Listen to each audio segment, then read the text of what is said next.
Good Morning Business.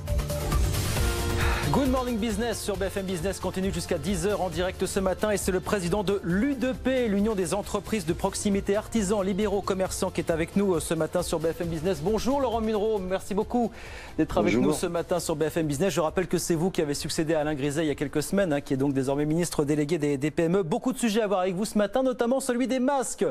On en a eu confirmation hier, finalement, les choses seront un petit peu plus compliquées, un petit peu plus strictes que ne le laissait envisager Elisabeth Borne dimanche dernier dans la presse. Est-ce que vous jugez, vous, que la jauge est un petit peu trop élevée aujourd'hui, notamment pour les entreprises que vous représentez, Laurent Munro? Comment est-ce que vous voyez ça, vous, fondamentalement?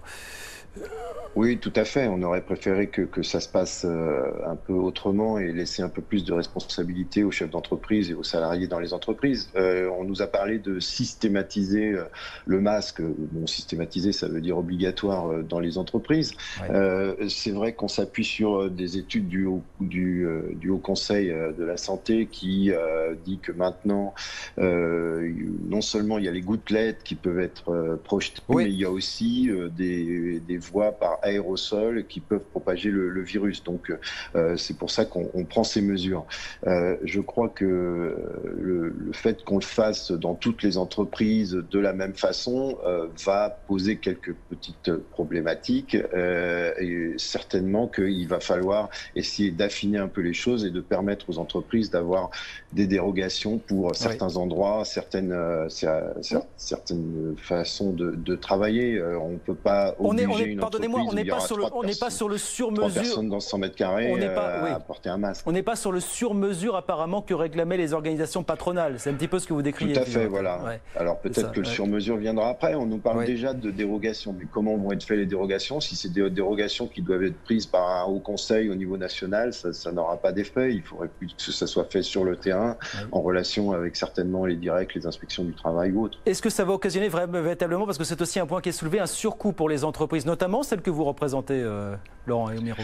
Bien sûr, ça représente toujours un surcoût. Maintenant, vous savez que depuis déjà quelques temps, quand même, le masque, s'il n'était pas obligatoire, il était quand même utilisé déjà dans bon nombre d'entreprises, parce que dans les guides et les fiches sanitaires qu'on avait créées pendant la période Covid, qui avaient été validées par le ministère de la Santé et le ministère du Travail, dans ces guides, on préconisait bien sûr l'emploi des masques et généralement, c'était plutôt bien respecté. On le voit pour ce qui est des entreprises que représente l'U2P, dans les commerces de proximité par exemple, que aujourd'hui les salariés en boutique utilisent le masque, que dans les laboratoires, les ateliers en arrière-boutique, c'est aussi la règle. Donc ça va pas changer énormément. Après, il y a d'autres lieux où justement on le mettait pas, où ça va devenir obligatoire. Peut-être que bientôt on vous verra à BFM avec un masque sur le nez pour présenter les informations. C'est possible. Effectivement, on verra ce qu'il en sera au 1er septembre. Je ne peux pas vous dire, mais ça fait partie des éventualités, effectivement.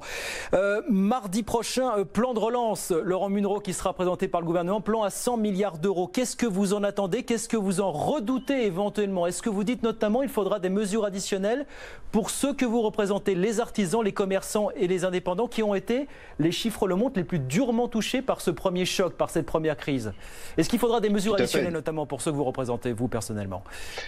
Oui, tout à fait. D'ailleurs, nous avons demandé ce qu'il y ait un plan de soutien au commerce de proximité, aux indépendants, aux professions libérales, plus particuliers, qui s'attachent à cette catégorie d'entreprises, généralement avec peu de salariés, mais qui ont beaucoup souffert, dont certains souffrent encore, et qu'il faut aider absolument par la reprise.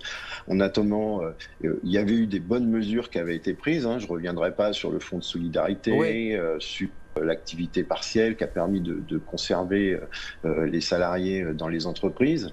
Mais par exemple, le prêt garanti par l'État pourrait devenir un boulet pour les entreprises parce que ça va leur faire une charge de remboursement assez importante sur les 5 ans qui viennent. Et on a demandé à ce qu'il y ait des possibilités d'allongement de cette période. Mais ça, pardonnez-moi, Alain Griset, qui était sur notre plateau avant-hier, justement, nous disait, enfin, en gros, c'est pas ce qu'il disait, mais c'était le sens, ça se fait pas d'un claquement de doigts, demander à ce qu'on allonge le remboursement du PGE en 10 ans. Il faut discuter avec les banques, il faut discuter avec Bruxelles, évidemment, c'est un long cheminement quand même. Vous dites c'est possible malgré tout. Il faut aller vers ça, il faut tendre vers ça. Il faut qu'on trouve les moyens d'aller vers ça. C'est peut-être pas simplement en allongeant le crédit, quoi. Il y a peut-être d'autres façons. On nous a proposé d'apporter des fonds en fonds propres aux entreprises en faisant de l'obligation convertible ou des prêts participatifs. Je suis pas sûr que ces mesures s'appliquent à des petites entreprises que l'on représente, où généralement c'est le chef d'entreprise qui détient l'entreprise. Donc il va bien falloir trouver autre chose, puisque ces mesures-là s'appliquent à d'autres catégories d'entreprises. Il faudra bien trouver autre chose pour les entreprises de proximité. Vous êtes aussi perplexe aussi sur ce qui a été annoncé en matière de baisse d'impôts de production, ce qui est pourtant un geste qui ravit les entreprises, les fédérations d'entreprises et les organisations patronales. Parce que vous dites on s'est attaqué à la CVAE, qui ne concerne pas forcément les petits commerces finalement aujourd'hui en France. La CVAE est payée par les entreprises qui font plus de 500 000 euros de chiffre d'affaires. Or, dans les entreprises que nous représentons, un bon nombre ne font pas 500 000 euros de chiffre d'affaires. Donc, ils ne seront pas concernés par une baisse des impôts de production. Donc, encore une fois, il y a deux poids, deux mesures.